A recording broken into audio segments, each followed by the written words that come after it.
The USDA says it will not tap into a contingency fund to pay for SNAP benefits because they say that's reserved for things like natural disasters. In 1965, CBS fired Eric Fleming and 4 other Rawhide stars in a single summer. They promoted Clint Eastwood to lead, but refused to give him a raise. Just 13 episodes later, the show was dead. But here's what nobody talks about. Fleming and Eastwood hated each other so much, they nearly fought behind a fence in Arizona. The producer called Fleming a miserable human being and used fake screen tests to scare him. 6 weeks after his firing, Fleming drowned in Peru. His body was donated to a medical school and buried in an unmarked grave. This is the story CBS never wanted you to hear. Charles Marquis Warren didn't just stumble into Rawhide. He built it like a master architect, pulling blueprints from 3 very different buildings and welding them into something America hadn't seen before. One of his key inspirations was his own film Cattle Empire from 1958, where Joel McCrea led a post-Civil War cattle drive. That film was rough and dusty and set the tone for what Rawhide would eventually become. But that wasn't enough. Warren unearthed a gold mine most producers would have overlooked, a forgotten 1866 cattle drive diary by George C. Duffield, buried in the annals of Iowa since 1924. Duffield didn't romanticize the trail. He described stampedes that didn't stop, deadly river crossings, even the drowning of a cowboy named Carr in the Red River. It was raw, and that's exactly what Warren wanted. And then came his ace card, his time on Gunsmoke. He didn't just work on it. He produced the entire first season and directed the first 26 episodes. CBS paid him $7,000 a week to do it. That credibility made Rawhide more than a pitch. It was a promise. In 1959, network television was drowning in westerns. 30 of them dominated primetime. 8 of the top 10 shows were gunslinging, saddle-riding dramas. Every network wanted a piece of the cowboy gold rush. CBS had already scored with Gunsmoke, but they wanted more. Warren's idea stood out because it wasn't rooted, it moved. While other shows parked their sheriffs and ranchers in one town, Rawhide pushed forward across hostile terrain, episode after episode. He sold the idea of realism: water shortages, stampedes, anthrax, native land tolls, bandits, and he had the Duffield Diary to prove it. It wasn't just a Western, it was a survival story with hooves. At first, Warren wanted to call it Cattle Drive. In a sea of titles like Gunsmoke, Bonanza, and Maverick, his show needed teeth, so he changed it to Rawhide. That word hit hard. It cracked like a whip and stuck in your memory. It wasn't just branding, it was a threat. You'd hear it once and know you were in for something rough, and the title worked. Rawhide premiered on January 9th, 1959, and shot into the Nielsen Top 20 right out of the gate. When CBS executives saw Warren's name attached to Rawhide, they didn't hesitate. This was the guy who had turned a radio drama into Gunsmoke, the #1 show in America. His vision didn't just work, it transformed television. Even though he left Gunsmoke mid-second season after clashing with co-producer Norman Macdonald, his fingerprints were all over its success. When he pitched Rawhide, the network didn't need convincing. They remembered what he did in 1955, and they wanted it again. Eric Fleming wasn't always the rugged face of Gil Favor. In fact, in 1942, he almost lost that face. As a 17-year-old Navy Seabee during World War II, Fleming made a stupid bet. He tried to lift a 200-pound weight and failed catastrophically. It smashed his face, breaking his forehead, jaw, and nose. He underwent major reconstructive surgery. Ironically, the same accident that could have destroyed his life gave him the hardened, striking features that would later land him the lead in Rawhide. He called it a wonderful balance of values. That injury made him look like the kind of man who could lead 3,000 cattle across untamed land. Clint Eastwood didn't win his role through Polish. When he auditioned in 1958, the script required him to storm into frame and blow up in anger at nobody. Problem was, he didn't memorize the lines. Instead of backing out, he made a bold choice. He ran in and improvised the whole scene, yelling in raw emotion without saying any of the actual dialogue. The room went silent. Producer Charles Marquis Warren stared at him like he was nuts. Eastwood thought he blew it. He went home and told his wife he lost the role. She smiled and said he'd get it, and she was right. They picked him for the authenticity. His improvisation beat every word-perfect performance. But behind the camera, Warren was ruthless. During season 1, he secretly brought in actor Gregory Walcott and gave him a screen test. What Walcott didn't know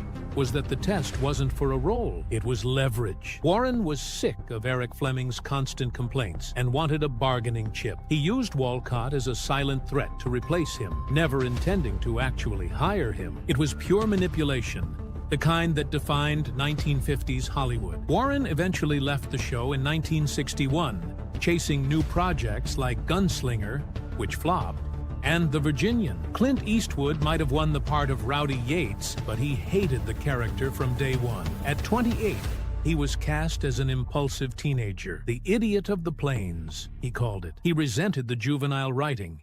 He wanted grit, not goofiness. Even his co-star, Paul Breingar, said Eastwood was very unhappy playing someone so young and naive. That tension eventually led Eastwood to accept Sergio Leone's invitation to Italy in 1964. He wanted to be taken seriously, and spaghetti westerns gave him that chance. Tensions on set weren't limited to the script. Fleming and Eastwood clashed hard. According to multiple cast and crew members, they outright hated each other. Some even claimed they got into a fistfight during filming. Warren called Fleming a colossal egotist. Most of the crew disliked him. After Fleming's death in 1966, he drowned in Peru's Huallaga River during a film shoot. Eastwood publicly softened. He denied the fight ever happened. Maybe it was respect. Maybe guilt, maybe just Hollywood smoothing out the edges. When Rawhide hit the air in January 1959, it wasn't supposed to be a juggernaut, it was a mid-season replacement. But by the end of its first run in July,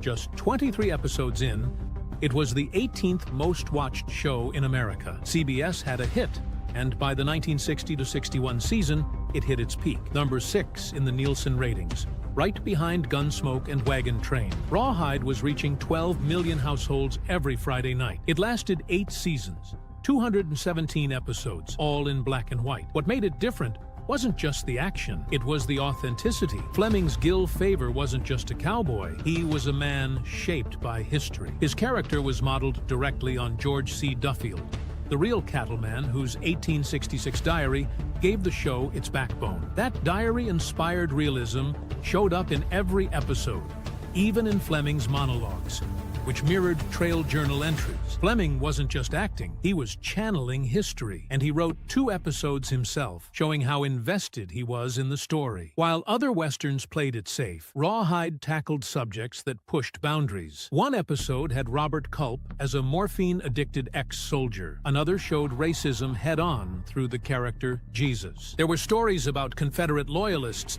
trying to start a new rebellion, quarantines over anthrax fears, and native tribes negotiating land passage by demanding cattle. It wasn't clean, it wasn't nice, it was real. In 1958, Sheb Wooley was riding 2 wild horses at once. On one side, a goofy novelty song called The Purple People Eater had exploded across radios, staying at number 1 for 6 straight weeks, and selling over 3 million copies. It was never supposed to be a hit. He'd only played it for MGM execs after his serious ballads were ignored. Most of them laughed it off, except 2 men in the room. One was the president, the other was the head of A&R. That was all he needed. While the world danced to his bizarre one-eyed alien anthem, Wooley was quietly filming the role of Pete Nolan on Rawhide, a gritty Western series that would become iconic in its own right. When Rawhide premiered in January 1959, Wooley was already a national sensation, earning more from one novelty song than most actors made in a season. But the money wasn't the most interesting part, not even close. Hidden behind the cowboy hat and easy smile was a secret that would echo through Hollywood for decades. Back in 1951,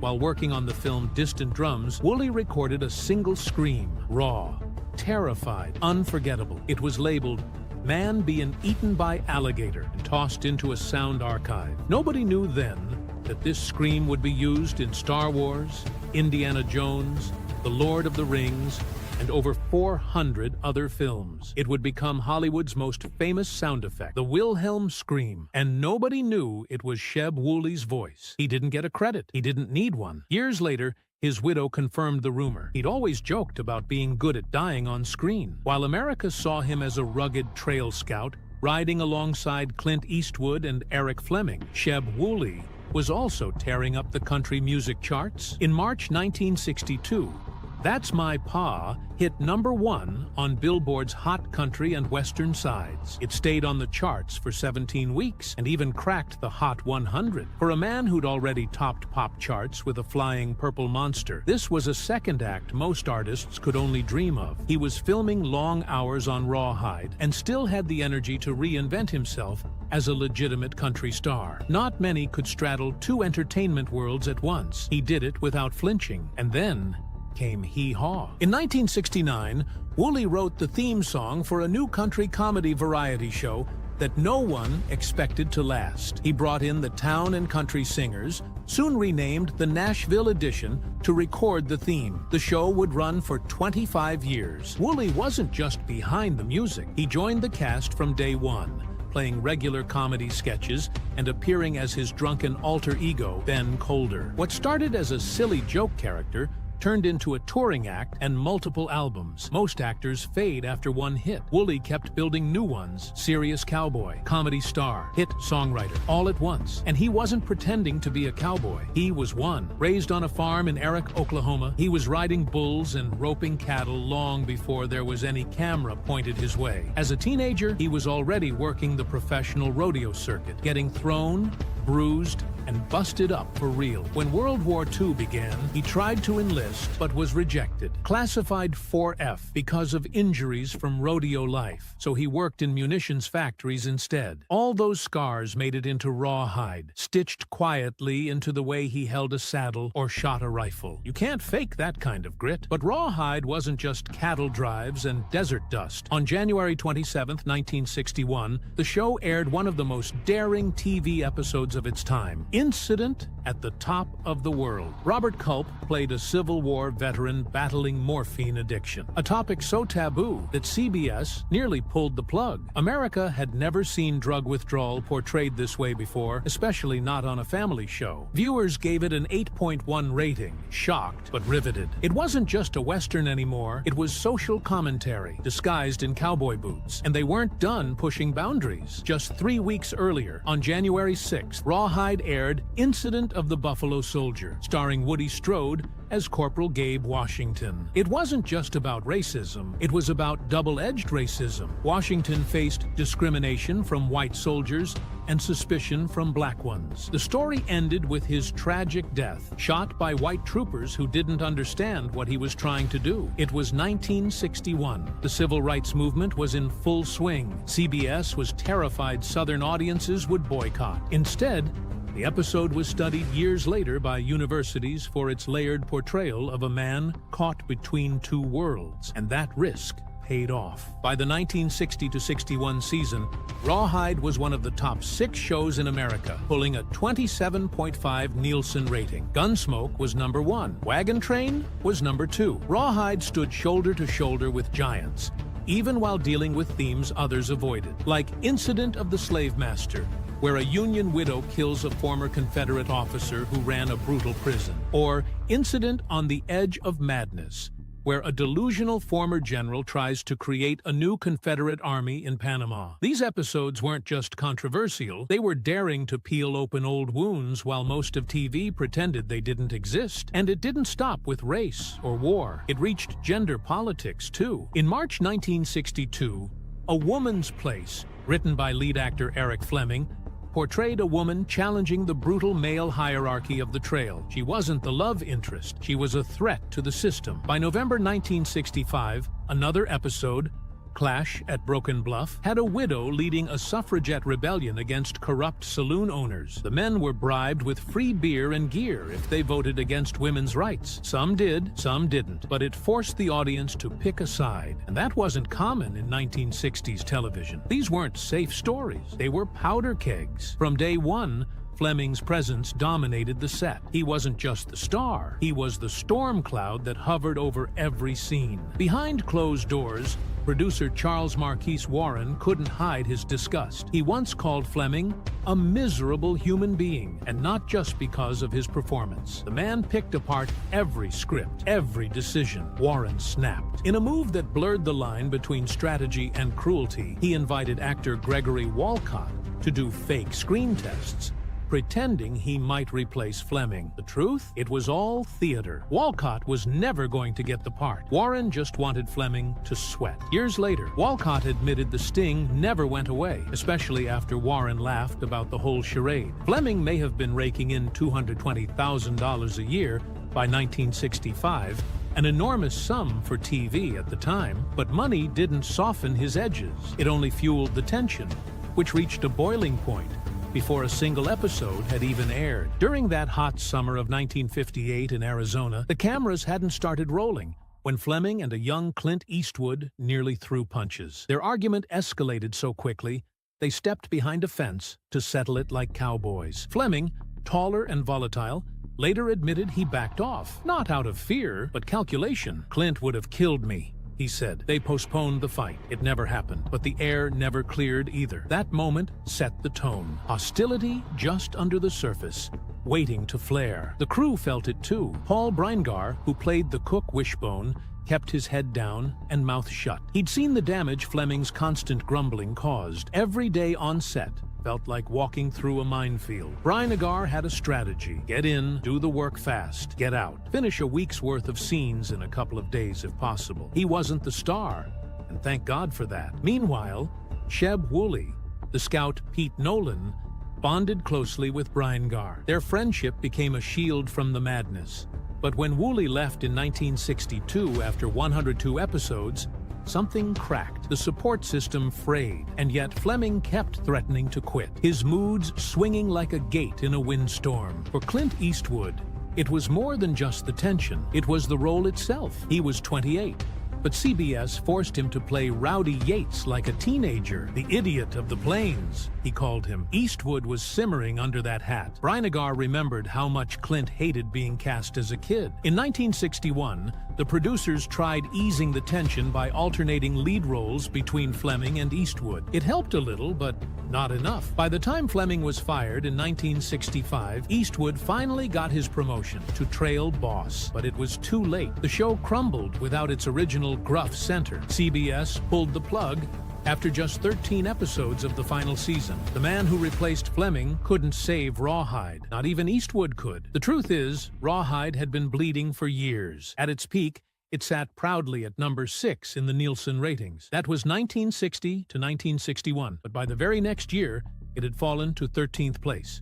Then 22nd, then 44th. The fall was brutal. 38 spots in just 3 years. Scripts were stale. Viewers tuned out. Friday nights weren't what they used to be. Producers came and went like tumbleweeds. Warren left after season 3. His replacement, Andre Bohem, tried to keep the ship afloat for season 4, but was soon replaced too. Vincent Fennelly took over for seasons 5 and 6. Then Bruce Geller and Bernard Kowalski came in, only to be fired halfway through season 7. And then Bohem returned. It was chaos. One week, it was about action. The next, about family drama. Should they focus on cattle drives or guest stars? Nobody knew. With every new producer came new orders, and a little more of the show's soul disappeared. Then came CBS's death blow. They moved Rawhide from its loyal Friday 7:30 p.m. slot to Tuesday nights in September 1965. That one decision shattered its audience. The show had thrived on consistency. Viewers were used to starting their weekends with Gil Favor